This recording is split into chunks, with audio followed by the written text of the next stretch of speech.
The lights come up, the camera focuses. You are somewhere between, and the reality of your life is on show. We feel compelled to put on a show all the time, and on the stage of life, it is filled with some award winning performances that most will never get to see on stage. Not all of our stories are glamorous. I am Philip Clarke. Join me today as we unearth the many roles of real people who share their journey and the lessons learned on that journey. Welcome to Lights, Camera, Real Life. Okay, ladies and gentlemen, all of my friends out there, I just want to say how much I am really very pleased this morning. I'm really on cloud nine. We're going to be talking to somebody who, for me, has been a mentor, has been a role model, especially in the art of poetry and hence the art of communication. And I really want to just big him up. He's a guy that I have tremendous amount of respect for. Like I said, I grew up listening to him. But I know what old man I talk to. I'm talking to a soul, a spirit that is timeless. And when you hear him, you know me I talk about. Yasus Afari, what you say? There, giving thanks, bro. Very intriguing and interesting intro. Yes. Well, I try to make it like that, we are in the creative arts, so we have to make it interesting and intriguing when we can. So yeah, because we're creating pathways, even though we are people of the ancient future. Yes. It's an amalgam of the very best of our ancient traditions with the very best of contemporary dictates. So we keep it creatively dynamic. So that's good. When I hear that, my friend, when I hear how the man just relapsed a while ago, I mean, intellect, power, excellence, man. Me can't bother with you, man. Me can't manage you, man. Just go easy with them today. Just go easy. So yeah, so we have one introduction prepared for you. We can go ahead and do it, Papa. Yeah, man, why not? He is considered a philosopher poet. Yasus Afari in 2020 was a fellow of the New Earth Institute, a nominee of the 2014 UN Fellowship for People of African Descent, and a short-listed nominee of the Poet Laureate of Jamaica. You have to talk to him about that, Yasus. I dig deep, man. Poetry in Motion is the brainchild of Yasus Afari. He uses the arts and entertainment through poetry in the process of social renewal, social harmony, and social transformation. Yes, Yasus' brainchild is a showcase Poetry in Motion, which is an annual event celebrating Jamaica's poetic heritage. And now the brilliant concept of the Jamaica Poetry Festival, which is an annual festival. Now that's what people tend to describe him as. I would like to describe this man as a spiritual being that touches, permeates, and enlightens wherever he goes. I am very, very pleased to be in the company of an eternal soul as this man, Yasus Afari. Welcome. Thanks, bro. Yes, to Lights, Camera, Real Life. Yeah. Yes, sir. We kind of like that, the description of being a spiritual being that enlightens wherever we go, because we consider ourselves a poetic alchemist. So we add value to anything we come in contact with, and we hopefully gain from that experience as well. And so if my name, Yasus Afari, means a gift of vision, so it's good that you would have perceived that. Well, all right, make it a ticky already.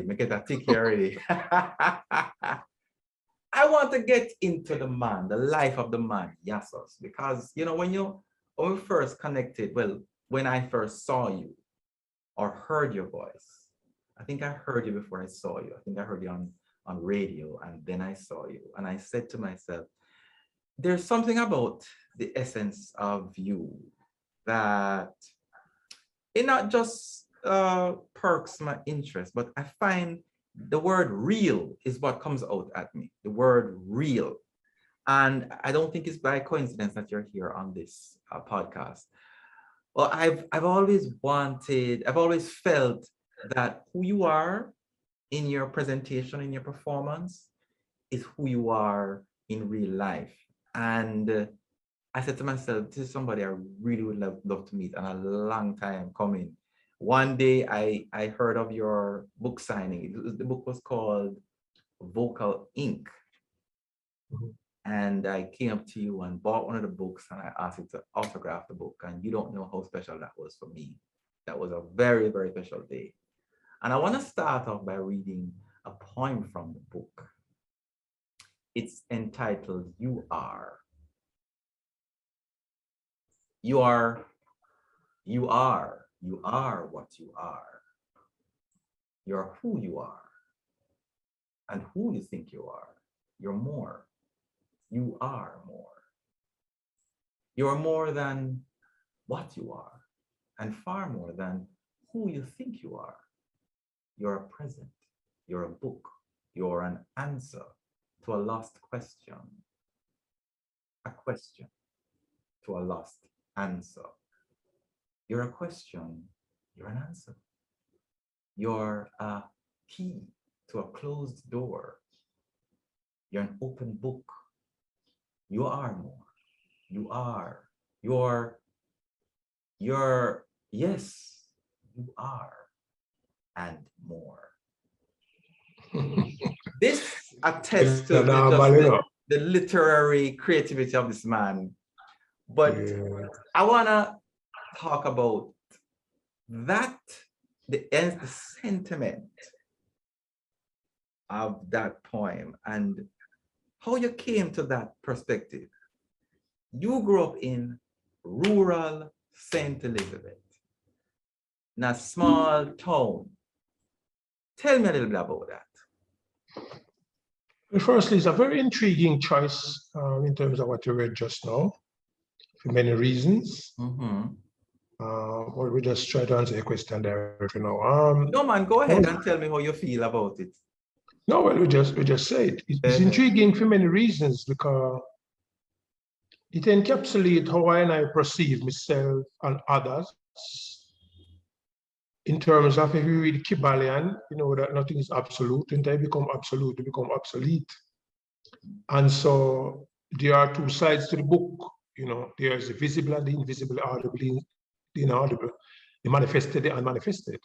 And so that speaks to who we are. Even though we are physical in terms of what you see on this plane, we are essentially spirits, even as you describe I and I as spiritual beings. We all are spiritual beings.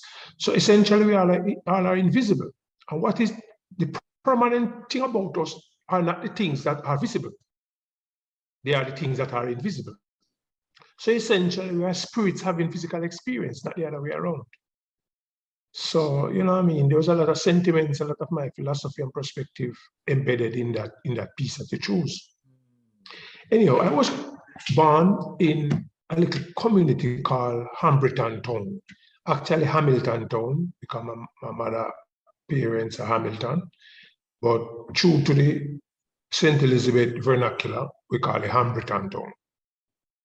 No electricity, no running water, no clock, no watch, no radio, no sundial, no television, no timepiece, no electrical appliances. It's like a one-room mud house, Darban water, kick and book, jealousy window, thatch roof, tank, latrine, kitchen, buttery. You know how the thing go.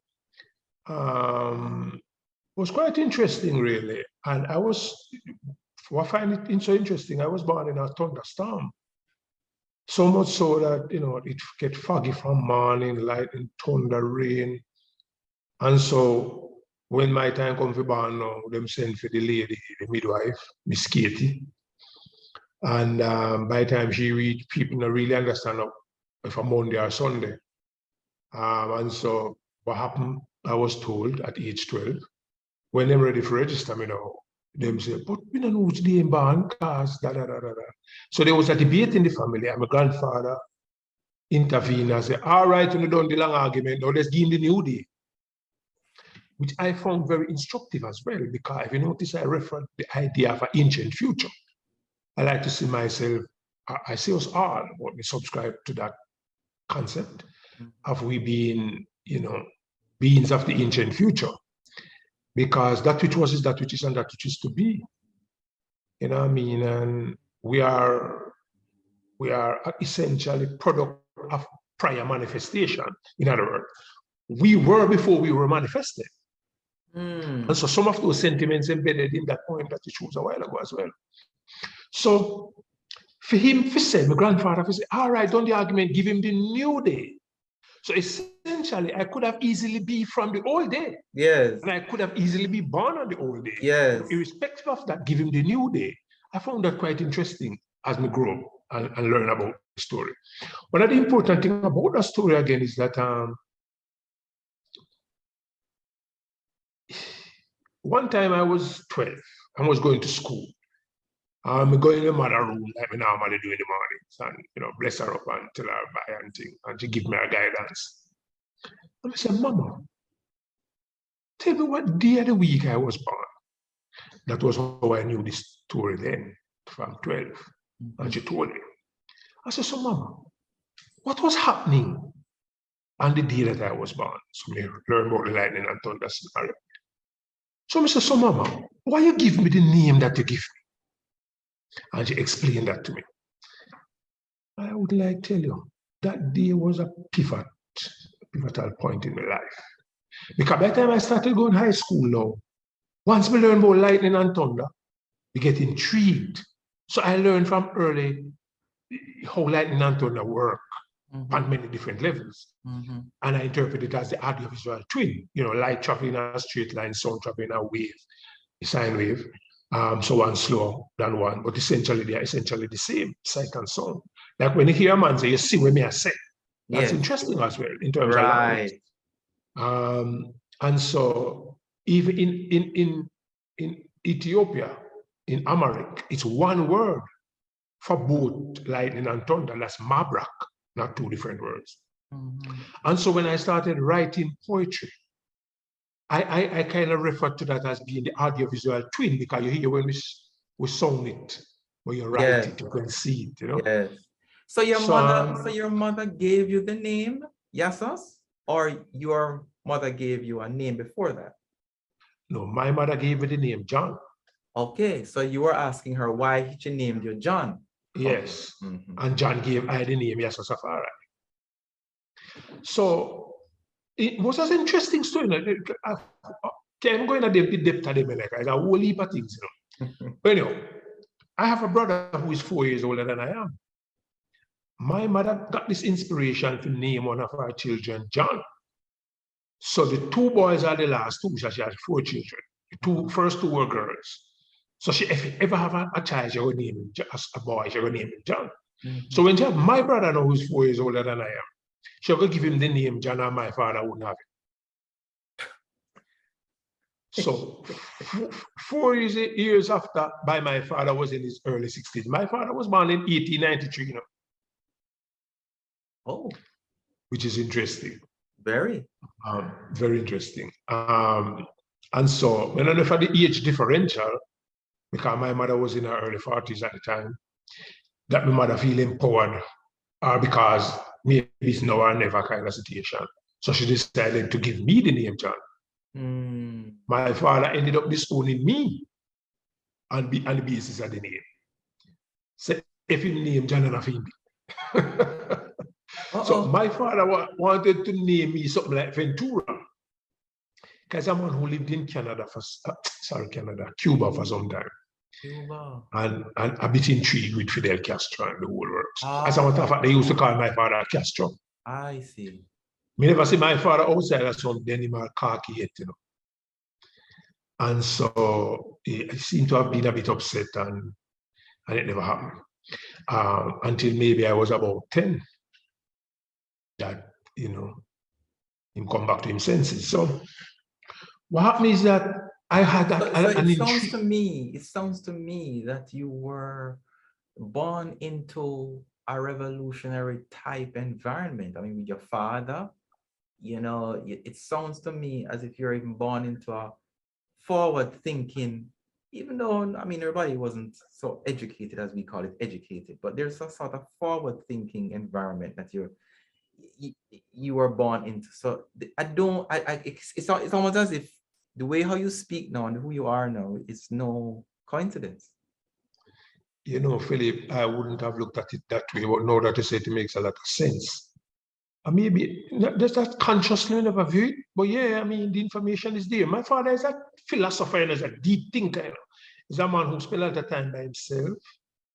He's a man who very profound, very philosophical, deep in thought, in another time for the joke.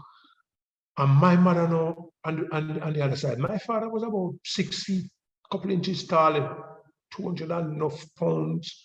My mother was 5 feet 3 inches tall, petite. Wow. Really close over 100. But my mother, to be honest, my mother seemed to be from a lost African tribe.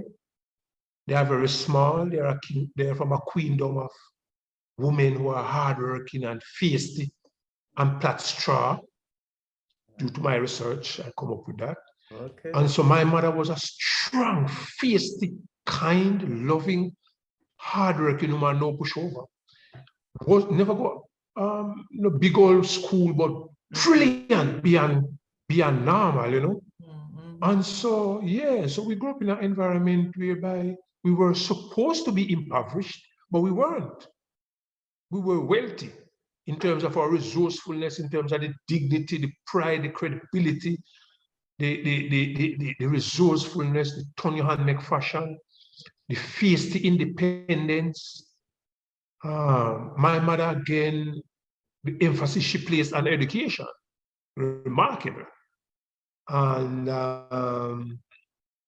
how almost crazy in terms of her generosity. Why I say that? My mother had 4 children. Let me tell you the background. My mother ended up adopting 7 children, making 11. Wow. With the little that she had? With the little that she had. And she multiplied the little way, become enough. Wow. And we grew up now, when I was in school, people think we were from a rich family because we ever put together right, and we now go beg, and obviously now go thief, but certainly now go beg, now go drop the standard, now go wash your linen in the dirty linen in the public kind of thing. Yeah. We were not fake, but yeah. But we now go complain like to me, to envy what others do and achieve, and to complain about your own challenges is almost like dodging responsibility. You know what I mean? Mm-hmm. So we man up and woman up and face up and work it. Let me show you that. Like going to school, we wear the old broke we hand down to it, and we not complain. The school book, all underwear. Wow. Within the family. So we good. If I want to clothes, you have your clothes and run out or rain or fall, we never have a fridge, but after a while we were able, my mother buy a personal fridge. So you hang up behind the personal fridge. If not, personal fridge. Sorry, me not know that one day. How you come from? And so my mother would have put iron a fire, clean it off, banana rush, and dry your clothes with the hot iron. Our school clothes is starch, so you can cut yourself with our seed. So you go to school clean and fresh, even though the same one you have to wash from last time. Personal fridge, you have, I mean, if you think back, you may remember, man. But maybe to you grow up outside of the rural area, maybe never come across it. But so we have a tank. No, sir. I sent on the band, a brownstone center. I never come across the idea of a personal fridge. Well, probably at what time we born. When we born, we never born with that, but Not a problem. What I'm doing now still, you have like a tank, flat, and you put it, you shove it in under the base of the fridge. So personally, in that, and it has a wick. So you light it, and the wick go up and the condensation and very so you have a fridge. Yes, sir. So we never have electricity until in the 80s. You know what I mean? So it was an interesting thing. Listen, and I like me a old man, you know. But the first time we hear radio play, you know, me and my brother and my cousin take off the back of the radio and look for the man in there.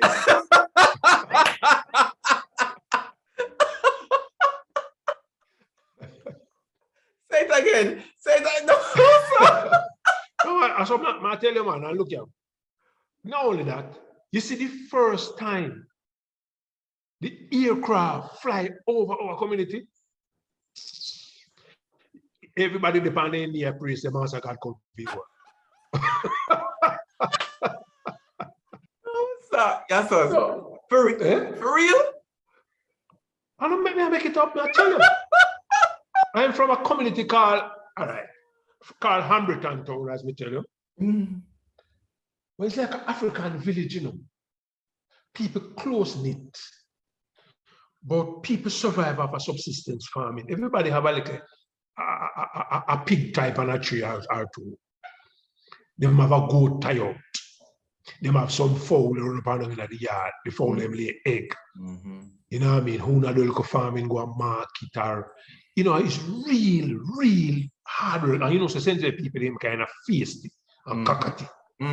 So them in a certain things, they work hard, them not take no talk from nobody. So when I tell you about them thing, you know, it's a deep rural community, you know.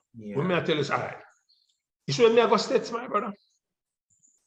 Me walk 6 miles every morning to go catch bus. 6 miles.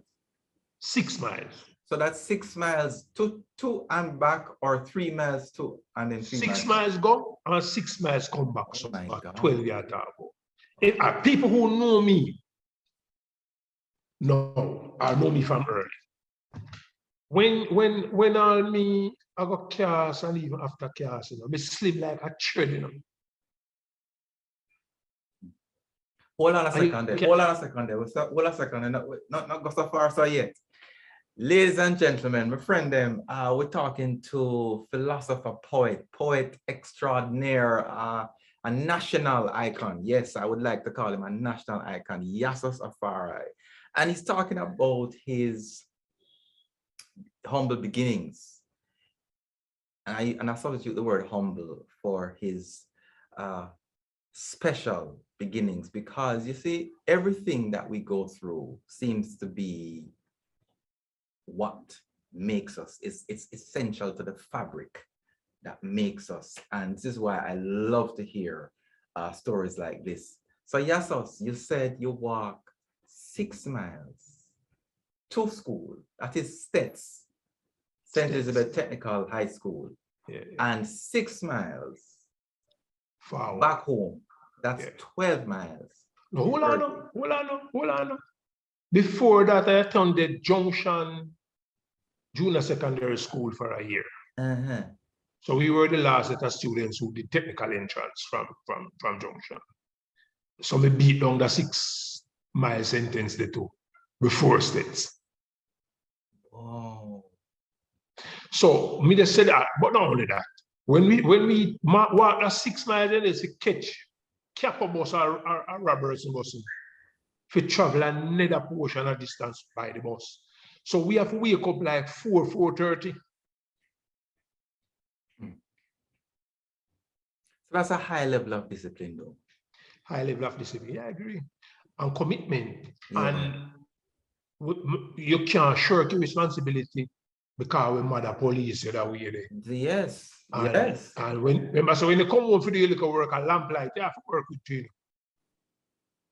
So what time you come home from school? What time? By the time you get home from school, what time is it? States over about 3 o'clock, I think. So the bus leaves by 4. So you get home when it's at dusk. But by the time you do a couple of things on Ray, and by the time you should tell you wake up again. All right. So something else, yeah. after States, you were between that and the College of Arts, Science and Technology, which is now the University of Technology, Jamaica. How did you get into to cast at the time as it was, and what inspired you to want to pursue higher education? Right. Well, maybe I jump a little bit fast because I wanted to show you the wisdom of something that you said earlier. Okay. In the 70s, I had a teacher of English called Mrs. Alga McDonald. We are friends up to this day. Nice. And she asked us to write a poem. That time, remember, we did AEB, you know. Have you ever heard about AEB? AEP? AEB. AEB. Associated Examination Board. Oh, no. We never did London or the Cambridge. Oh, okay. We did AEB. It was more a technical kind of situation. Right. That's before GCE. Right. But you see, same O-level now, but it's AEB. Okay. But it's more, as the technical schools did that. The grammar school. Right. Never did that. Okay. Okay, so for our AEB coursework. And so I wrote a poem called The Traveling Sun.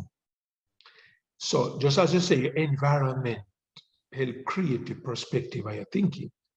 Because when I had a fascination with the sun for many reasons, some obvious, some not so obvious.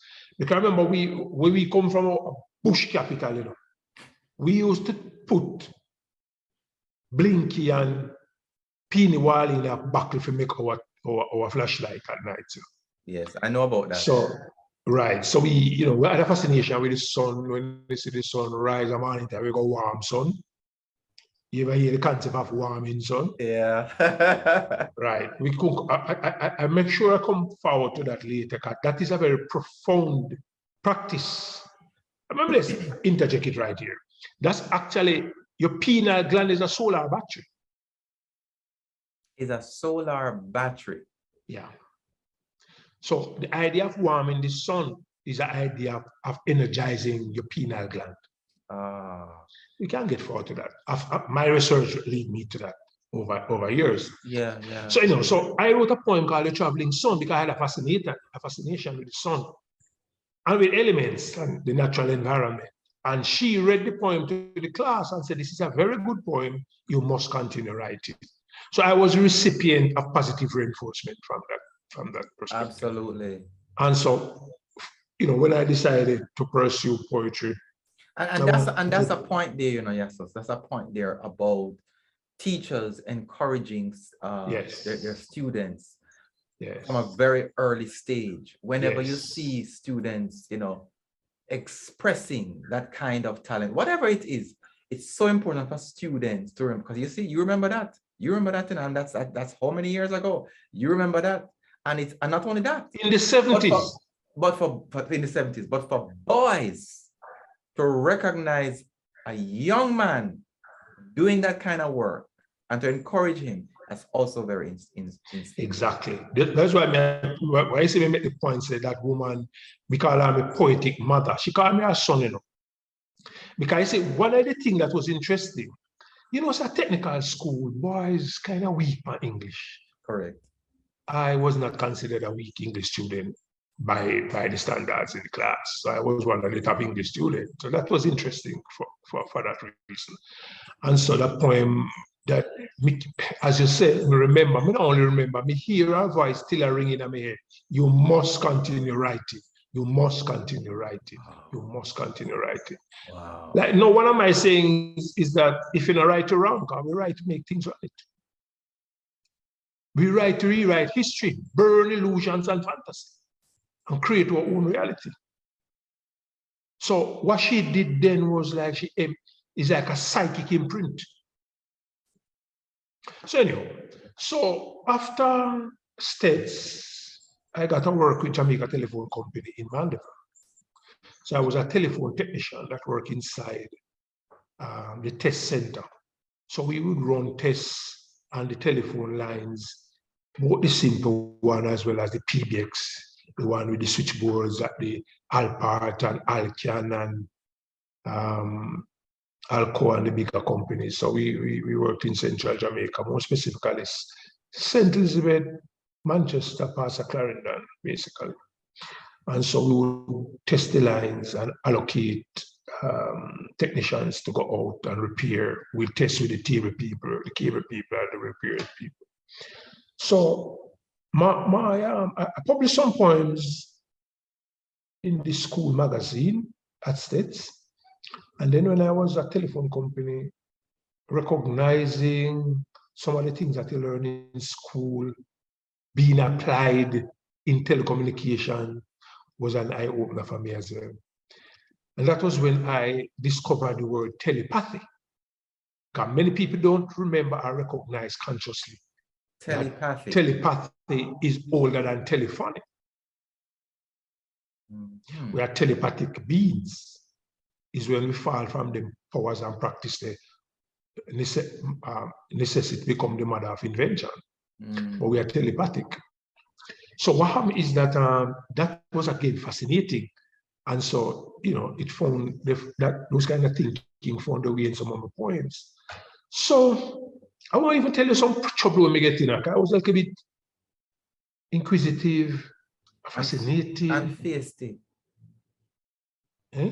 And feisty. Say it again. And feisty. Yes, I can't let go. We notice you're very cautious, But remember, you grew up with your mother. These poems that you write, you don't think that you have a lot of what I call very cute and unassuming ways of throwing words, as we'd say in Jamaica. Yes, man, no doubt about that. As a matter of fact, some of my friends them from the Christian soldiers, in particular Youth and Green, he used to call me the Kakati King.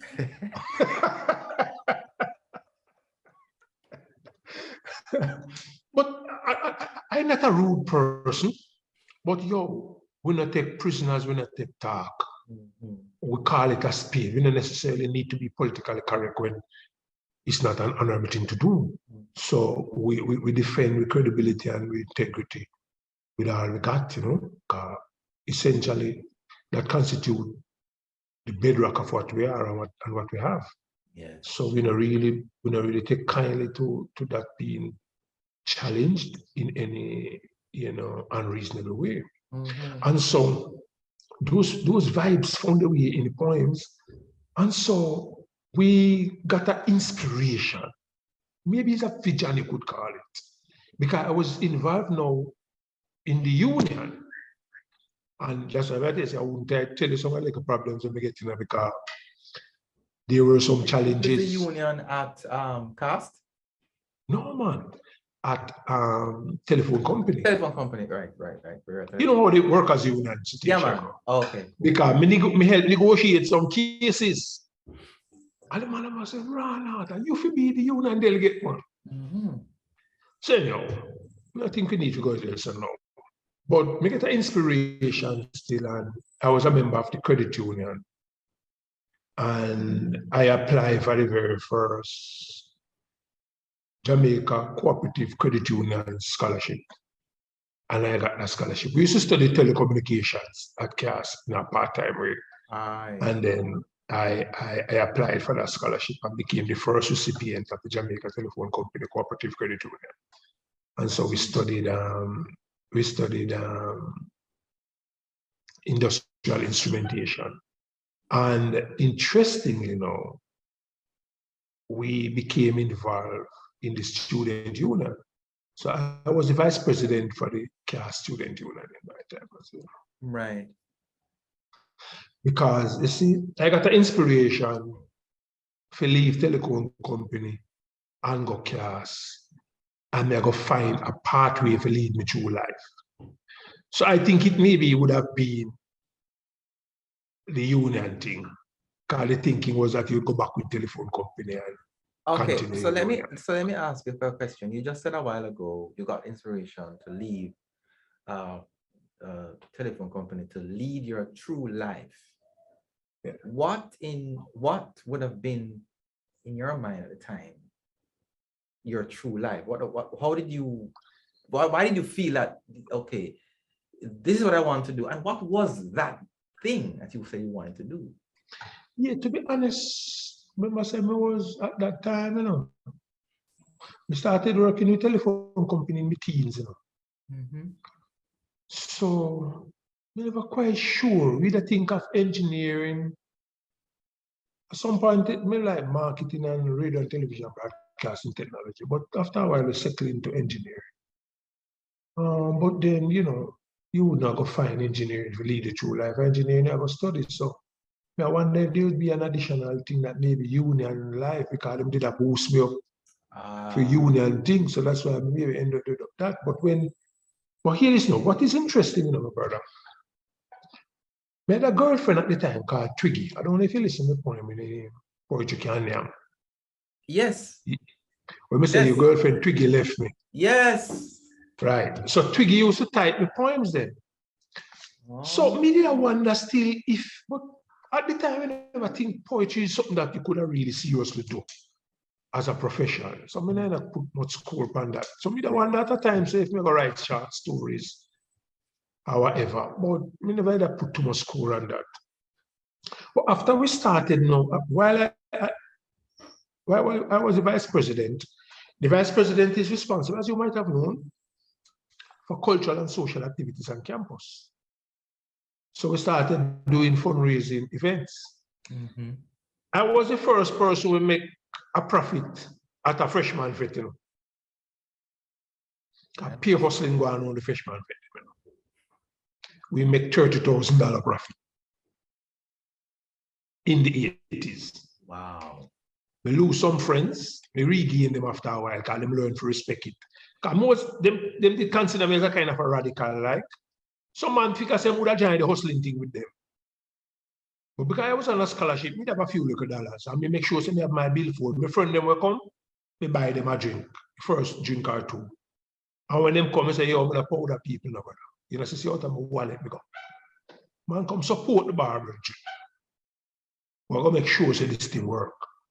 So, Tony, my go on, so after a time, the man them come respect the vibe, because they must say, John, they not expect that from me still. You know them way there? Yeah. True. Remember, so we have Bun Herb them time there and a vibe African kind of, you know what I mean, radical a little way upon the edge and thing. But remember, so we have a youth where we kind of like a paradox, because we always neatly attired and slick, and if we in a conversation that necessitates speaking close to profound English as we possibly can, we'll do that as well. So in other words, we're not like a careless racha if it's not necessary. And we can be racha as well too. So we kind of go through that way. So anyhow, so what happened is that we made some funds, and then we had a fundraising event for the commerce department. And then we were working out with the in-class bubblers. And so we decided to do a performance. As the mother said, we tear up the place. Because I was a campus personality, like, Yes. And how we feel on stage and the vibe when we get after. We say, yo, I hate this. I hate this. You can't explain, man.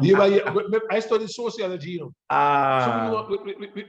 we countenance the concept of intrinsic, that inner satisfaction, which can be measured with material things.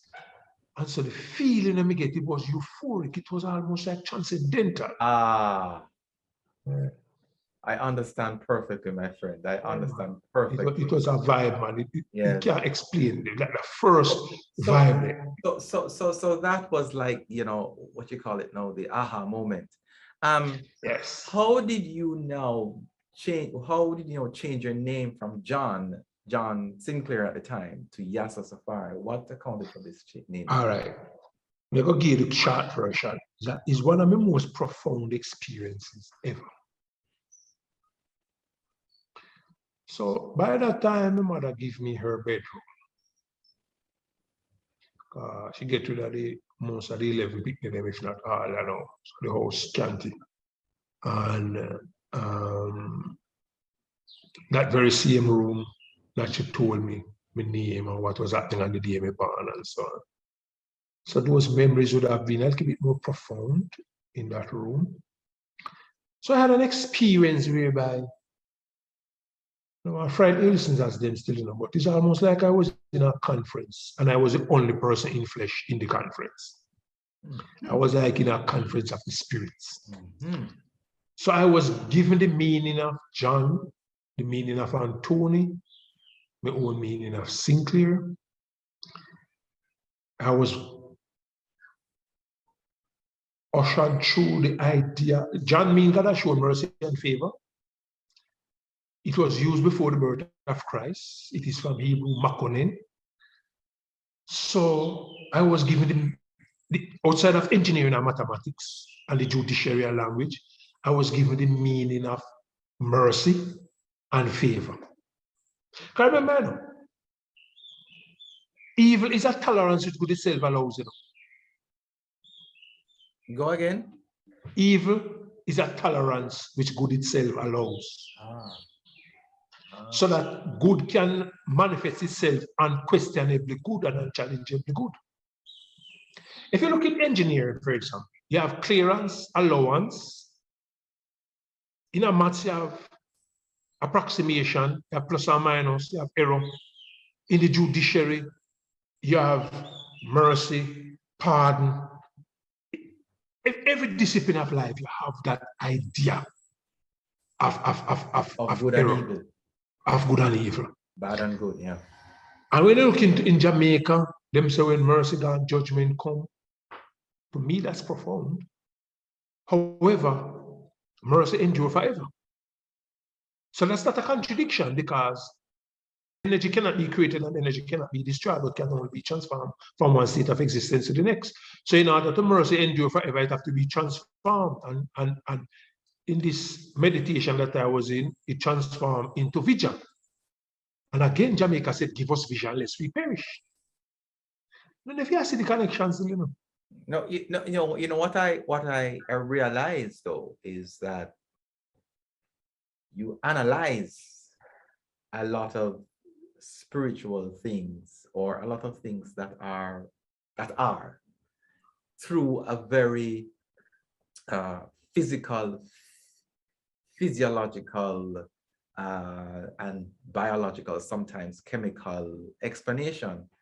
And it feels like when you talk about spiritual life or spiritual things, it's really no different. I should say no different, but it's not this out there thing. It can be manifested through physical. Well, I know you're right on point again, bro. Spirituality is experiential. So you refer to me as an intellect. If I can be called an intellect, you could call me an eclectic intellect. You understand what I say? Yeah, yes. Using the very same description that you just did. Right. So when we analyze and link and connect and remember, everything is a part of an integrated whole, Right. And so when we journey through that, and this was an experience, it was like it was like almost out of this world, the kind of vibration, the kind of lessons I learned, the kind of instructions I was given. I was given at that time. This was in the early 90s. So you would call that I was in the 30s. Okay. Late 20s, early 30s. And so I was given my purpose in my modern manifestation, in my contemporary futuristic manifestation. I consider myself as an apostle of Christ, and I consider myself as a disciple of Rastafari, and there's no difference. I remember we had a conversation. Hold a second. You're really going to confuse some people out there. So now, right now, so you're going to have to go explain yourself so now, because you just confound enough people a while ago. You say that you consider yourself a disciple of Christ and a disciple of Rastafari. No, how that work, my friend? Because many of us believe that the two are. So as not to confuse the people, let me just say quickly that we can come in like confusion. Even the Bible speak of Christ alluding to the Father. His Majesty alluding to Christ. The Father and the Son are one. We see Haile Selassie as the Father of humanity. So we see Haile Selassie as the Father of Christ. His Majesty follows Christ. Christ follows the Father. There's no difference, is oneness. Because he that humbleth himself shall be exalted. He that exalted himself shall be abased. This applies to God and Christ the same way. Well, if you see what I'm trying to say. Okay. You see what I'm trying to say? Okay, accepted. Remember saying no? Christ himself said the Father and the Son are one. You remember that in the Bible? Mm-hmm. So in a sense, no, my brother. Don't want to go too deep into that because we don't like debate religion. But first of all, again, too, is His Majesty said the different religious movements are simply like the loving fingers of the hand. You know? We already, you and I, established that spirituality is experiential. Operative word, loving. Yes. So in other words, you see all the big finger going like him at the Kakati King. Mm-hmm. How in turn far from the other people. Then. Right. But you see when them come to work together, him did it with them, then he go hold him corner again. Everyone, when they come together, they all symbolize strength. Exactly. And then again, if you look at the elements, you know what the term represents. No. You know, him a space man. So it's like you hold him space. Oh. You know, see space. Oh. Don't forget the fact, even when I was given my name, Yasus Afari, it was pointed out to me about the 5 letters of the, and the toes and the fingers and the number 5. I have a fascination with the number 5 from then to it. The whole thing. So the name Yasus, the name Yasus means what? Yasus Afari. A gift of vision among us. I hear this now. When we say Rastafari, my mother ain't enough debate. But my mother did make the mistake for tell me, say when we did a bunch of pray, God take back.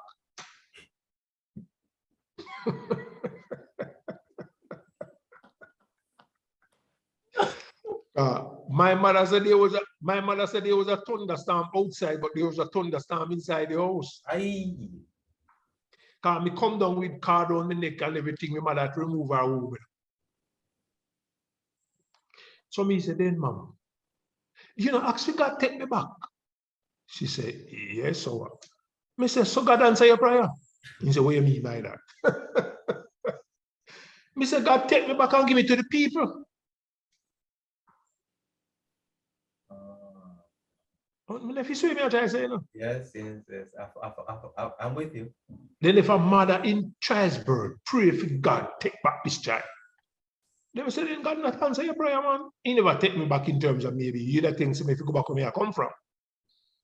In your pain and so you have now identified your purpose as being for the people. You do what from early. I remember so me asked my mother this about 11, 12. So we always have this sense of purpose. Yeah. Always. Yeah. And so from that early stage, me see myself as being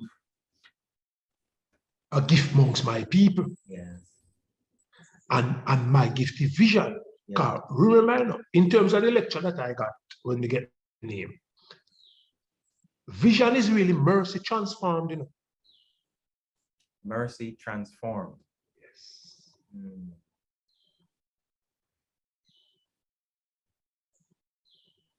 Wow. That's very interesting. It goes back to that line you said, in that poem. It says you're a present. You're an answer to a lost question, a question to a lost answer. And when you talk about vision and how that is transformed, and especially if it is transformed from one person to a lot of people, then you become the answer, and then you provide them with the answer to the question that they've been asking. Exactly. And it goes on and on and on and on and on. Exactly. I'm going to share something with you quick.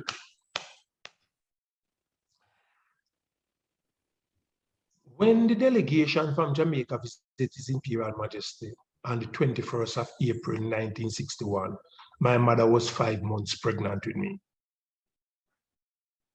Oh. When His Majesty visited Jamaica on the 21st of April, That's Haile Selassie. Haile Selassie, 1966. I don't know if you recognize this, but I wrote about it in my book, Overstanding Rastafari.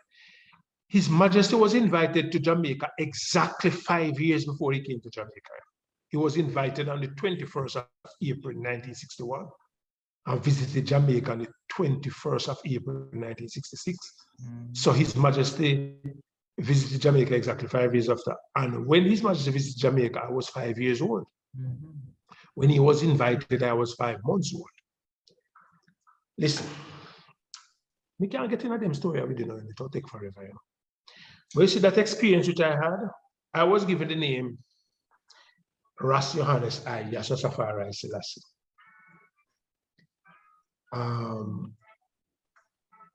But that's another story. When I visited Ethiopia in 1996, 3 young men jumped the barricade, and people, Muta Baraka was there, Kabu was there, Youth and Green, Dawit,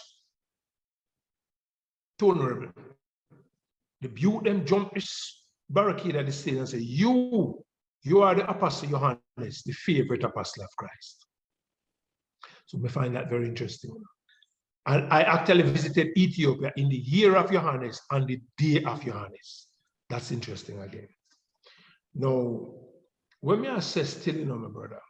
Is that when you were crowned? I read somewhere where you're crowned king in Ethiopia and Ghana. Is that the time? I think the people who made this comment a little bit over generous, but we have always been acknowledged in ways that make we go in ourselves and I say, wow, why are these people saying these things? When we go amongst Hawaii, the Pacific people, the Aboriginal people, the Maori people, the people in Arizona, the Ghanaian people, the Ethiopian people, they always are saying as a, all right, for example, the New Zealand people say I am the migrating albatross. So me ask how them people are dealing. So when we go dig up now, the people them see the migrating albatross as an ancestor, we guide them future. Absolutely. So them say my visit in the community is one of the most significant, can only be compared with the visit of Bob Marley. So when we go in Ethiopian and Ghana,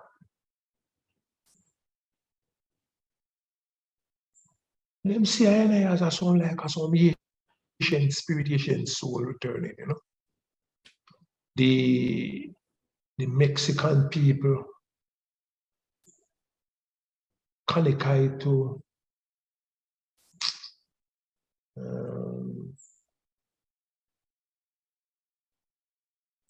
Geronimo. Geronimo. Yes. So them give I a book about Geronimo in the spirit of Crazy Horse. And the youth they give me a cry and I kind of something me and say, hey, you give me a cowboy book and I keep up a bag of excitement. And when we go check it out, you know, it's the ultimate honor. So I tell you, my youth. So ladies and gentlemen, my friend them, you know, as Yas was saying, there's so much that we could say, we could talk about. I mean, we probably might be here for 3-4 hours because this man is a repository of knowledge, information, experience, all kinds of things. And so we'll have to try to get the most out of this. Yasus, you said, I heard you at one of your Jamaica Poetry in Motion presentations, and you said language, the language that you speak shapes and dictate your thinking. You think in the language that you speak, and the language that you speak shapes and dictates your thinking.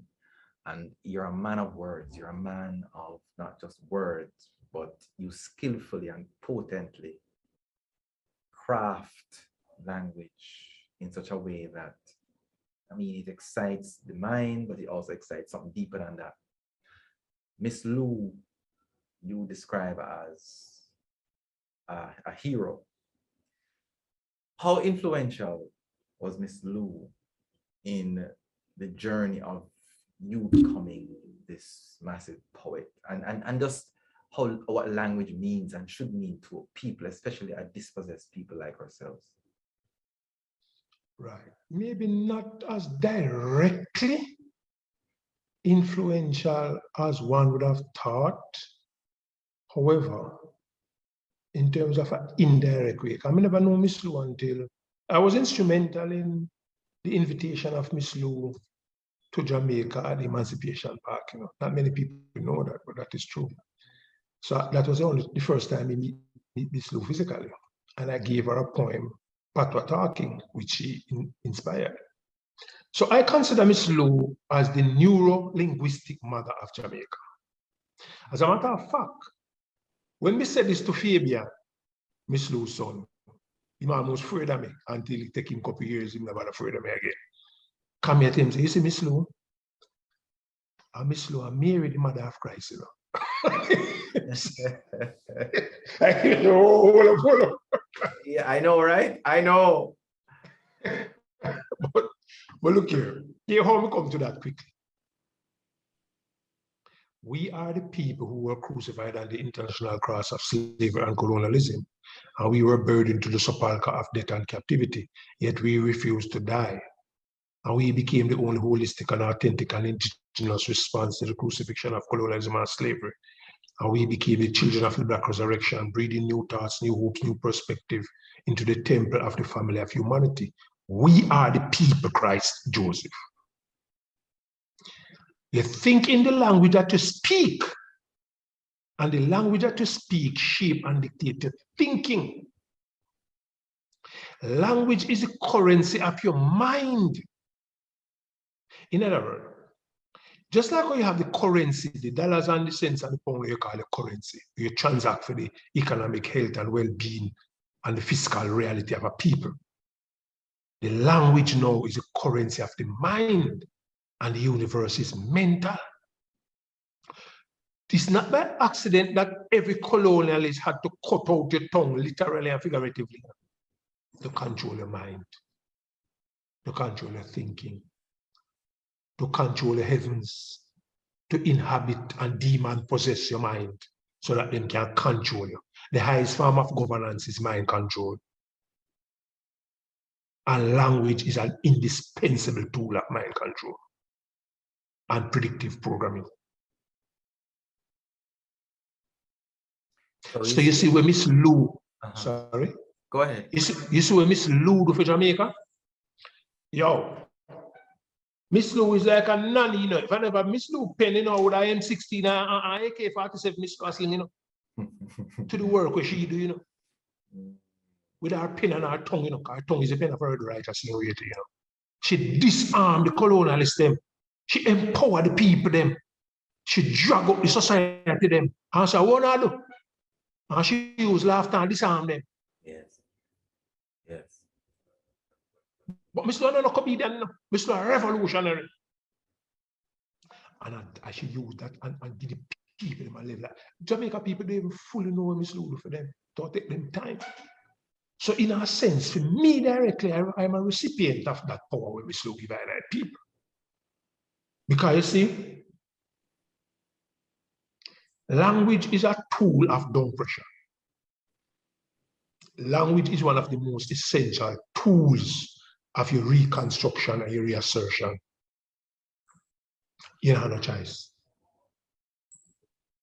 Because you think in the language that you speak, and the language that you speak shape and dictate your thinking. So when we don't own our language, we don't own, as we call it, patois, but as patois is really French in terms of its pronunciation. But when we talk about Jamaican language or Jamaican language, if we don't own it, then essentially we haven't seriously found ourselves yet. No, you don't own yourself. You still are the straw man. Anytime people discover them language, them bond out the straw man and regain their soul. Remember, so the colonialists trade not only in men, but in the souls of man, woman, and children. Don't think more you go read up on the straw man and your listeners to you. Yes. So what happened now, my brother? One of the greatest disservice you could do to yourself is don't repossess your language. And language is also experiential, just like every liberative theology must be experiential. No religion that is imposed of a people is liberative. No religion imposed on a people is liberating. Yeah. Okay. Let's cut the shortcut, man. Let's look up theology. Theology by definition is liberative. Mm-hmm. No, language. So in other words, if your religious view or your spirituality is not experiential, and you develop a system of belief and practices that emanate from your spirituality,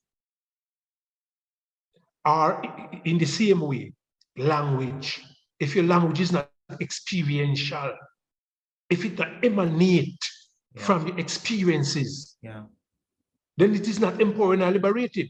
So what we're doing now is allow people, look here. Colonialism is literally a demon possession. All right, look here. May I teach my 10-year-old daughter about neuro-linguistic sorcery and neuro-linguistic healing? You know? Every day we get up and pray and ask God to bless me. So we end up every day and ask God to be less me. Be less. You think these things are by accident, Philip?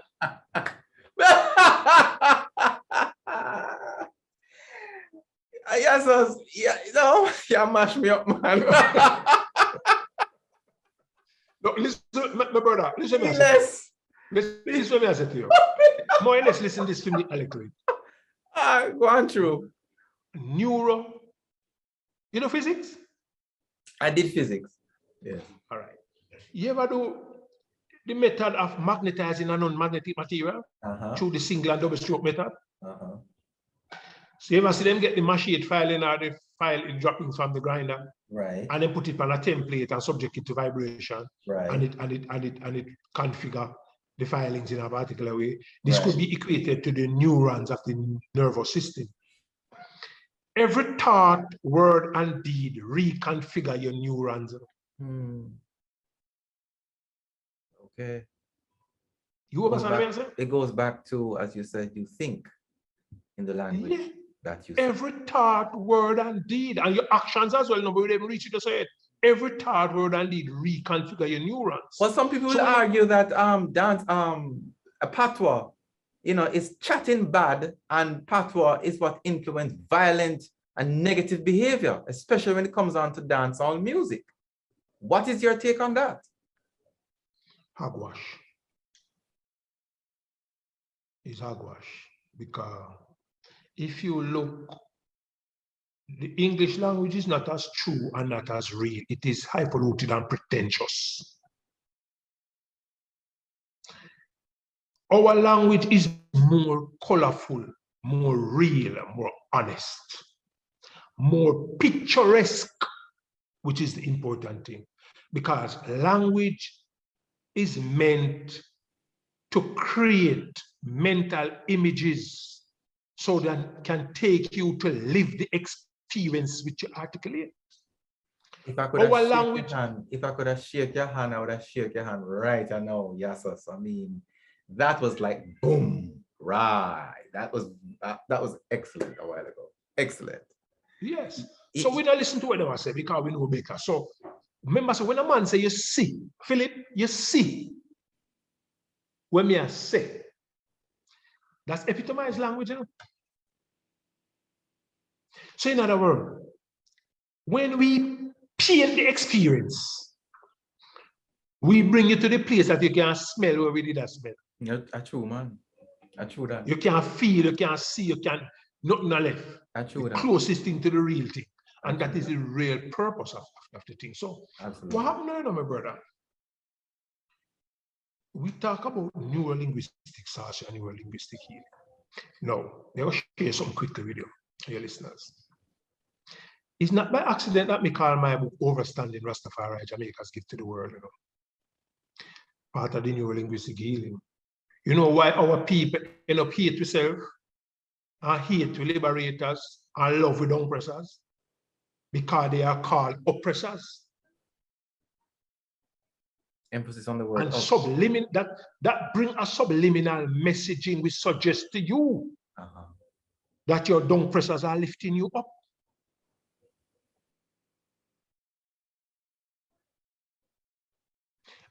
Let me try to simplify it. Take the thing in its component parts. The word up, whether it is UP or OP, it still gives the sonic representation of up. So up press, we know up is anti-gravity. But we know yes, press so is the word is not spelled UP, it's spelled OP. Listen, we don't tell you so whether you want to say OP or UP, the sonic representation is up. And you ever hear about neurolinguistic aesthetics? Yeah, tell me about it now. All right. You know, so the word government at one point was govern man. Govern man. Yes. That I can understand because of the meaning of the word politics. Aesthetics and dodging, trying to get to the truth, what happened. But maybe come to that. All right. So we agree with this as OP, but we are talking about subliminal programming. Right. And the sonic representation. Right. But just bear with me and tolerate the foolishness and pick some sense out of it. Oppress. Why is that word? You think it's by accident that the word is oppress? Which is really the act of pressing you down? That's actual meaning, yes. No. Why couldn't he call down press? Well, clearly. It's rhetorical, you didn't have to answer me. So what I try to suggest to you here, so my brother, is because, as I said to you, so the person is pressing you up. Mm-hmm. So you are subliminally programmed into thinking that this person will lift you up. Because you aspire for this person straight nose, light skin, light hair, chin lip, names, the way him eat, the way him speak. So, nothing black, not good. Yes. If it brown, maybe a little better. Yeah. But if it black, are the worst thing that black ugly like sin. Yeah. So you see, you go outside of yourself, you look outside of yourself. You value everything else except yourself. And so the word in my thinking is social neurolinguistic engineering, you know, to think that this person is lifting you up. So by association now, the other person must be lifting you down. So to me, we have been socially re-engineered to love our down pressers. Look, in this 21st century, the Prime Minister, who could have been his son, announced 21 days mourning for the head of the genocidal institution that is responsible for the rape, genocide, and plunder of our people for hundreds of years. It is, in my mind, no disrespect, but me, you say me, you will talk the truth as best as we know it, once it's necessary. This is no different than celebrating and mourning for the person who raped your daughter or your son, or both of them. After 60 years in this 21st century. I mean, come on, wake up and live Jamaica. We shouldn't even read. And this is exactly why. This is exactly why somebody like you is on lights, camera, real life, because we talk how it go. I really want to tell you how much I appreciate that statement a while ago, and I appreciate just you sharing honestly and openly. The fact that you say Jamaican language is more real, is more honest, in light of the negative press that it gets, generally speaking, and in light of the fact that as Black people, because this program is going to be listened to all kinds of people, Black, white, and otherwise, and we are all for all people. We don't want to get the misunderstanding that we're not for all people. We're for all people, but we're talking about a moment in time in history when. Hold on, listen. Me lecture and the workshops across the world, you know. Generally speaking, white people more open and receptive to my lecture than Black people. I believe you. Because I hear this now. This Africa gave birth to all humanity. We bring all nations bar none. The white people, them are we pick it up. So we don't exclude no one. We are humanitarian to the T. So we embrace all humanity. Because we are human beings before we are African, before we are Rasta, before we are Christian, before we are Muslim. Absolutely. Before we are atheists. Yes. Before we are Jain, before we are Buddhists. So we really circle that.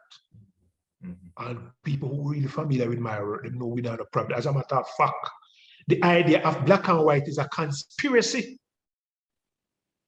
to divide and rule the people. This idea was only invented a few hundred years ago. Yes. In Virginia. Yes. To divide and rule the people. Yes. Yes. Before then, we now know. We now 1784. Yeah, we now know that, you know, all peoples came from us. We now know that. Even the other day in Ireland, they found some DNA, some history that the original people were black people with blue eyes. Look here, my brother, Congo people were not really, people were late in coming realize the debate them thing there. Enough white people pass all them place a long time. Long time. It's a conspiracy to divide and rule the people, because look here. Some people say them not love black people, yet they have a black pussy in their bed and sleep with them and kiss them on their mouth.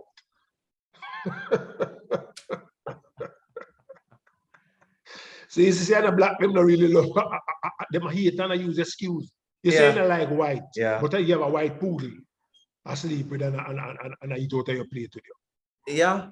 Yasus. You have some issues. Eh? Yasus. We're going to have to take it down, you know, because trust me, as me say, we can go on and on. Ladies and gentlemen, my friend them, my people them everywhere. We're talking to Yasus Afari. This man is a renowned internationally, locally, all over the place poet, but not just a poet. He's a man who is serious about social transformation, social renewal, using his poetry to entertain and to uplift and to empower. Yasus, my final question to you is this. If one young person was listening to you right now, what is that thing you would say to that person? What is the thing you want them to know? What you would want them to know? The most important thing you would want them to know. It maybe sound cliche-ish, but we still have to say so. Try to know yourself. Try to know where you are. Try to know if you have the skills and the tools to help you do what you come to do. Because if I even in your house, you know, all the furniture, them have a purpose. The table, the chair, the switch, the board, the bed, the dresser, the tile, the carpet, the curtain. And you are more than furniture, you know? Yes. You are a living being. So you have a purpose. It is important to find that purpose. And I would like to suggest to you, you have the resources to fulfill that purpose. So know yourself, be yourself, find a purpose, and by all honorable means at your disposal, fulfill your purpose. And once you do that, not even the angels in heaven can do better than you. That was well said. I felt that, and I'm gonna take that to myself too, because that is for every one of us, every one of us. But I like to always talk to the young people. I like how you share, I like how you move. Not going to make you leave though, before you perform at least one piece for we, And you know what that one is, me like, is eye pen. Well, one of my favorite that so we can't refuse. Did you know that is one of the, I think I wrote this poem, I think it's between, after class I work with JPS for like a while ago. It's in that phase when I try apply some of what we learn and practice into my poetry. So this is one of those pieces. Observation, inspiration, meditation. Charged with vibration, climax reaching orgasm. I pen mechanism is ejaculated, and I see men flowing from my pen. Warriors of humanity, enemies of autocracy, champions of right, children of light, fighting against evil, Satan, the devil. Soldiers of the army, destroying apartheid and poverty, establishing free man, free woman, equality, and liberty. I tongue is the pen of a ready writer, writing upon the winds of time. I mind writes upon the fleshy pages of my heart. I eyes the mirror of yesterday, today, and tomorrow. I am seeking divinity, propagating I thoughts by the powers of telepathy, giving thanks and praises unto the Most High, His Imperial Majesty, Emperor Haile Selassie, Jah, Rastafari, as I see men, women, and children flowing from my pen, I pen, I pen, I pen, mightier than the sword, every time. Every time. Every time. It is not goodbye, it's see you later. Look here now, man. Yasus, thank you. Yeah, man, give thanks, man. My full joy the reasoning, bro. Yes, man. Yes, man. My full joy more than times 10. Yes. So, ladies and gentlemen, there you have it. It's another episode of Lights, Camera, Real Life with our esteemed guest, Yasus Afari. Listen, man. If you want to hear this episode again, you can tune into YouTube, you can tune into Spotify, Google Podcasts, anywhere you get your podcasts. And let me tell you something. Please like, share, and subscribe. Tell me how you feel. Comment, share, and tell us everything how you feel about this. And listen out next time for Lights, Camera, Real Life. Another very special and inspiring guest coming your way.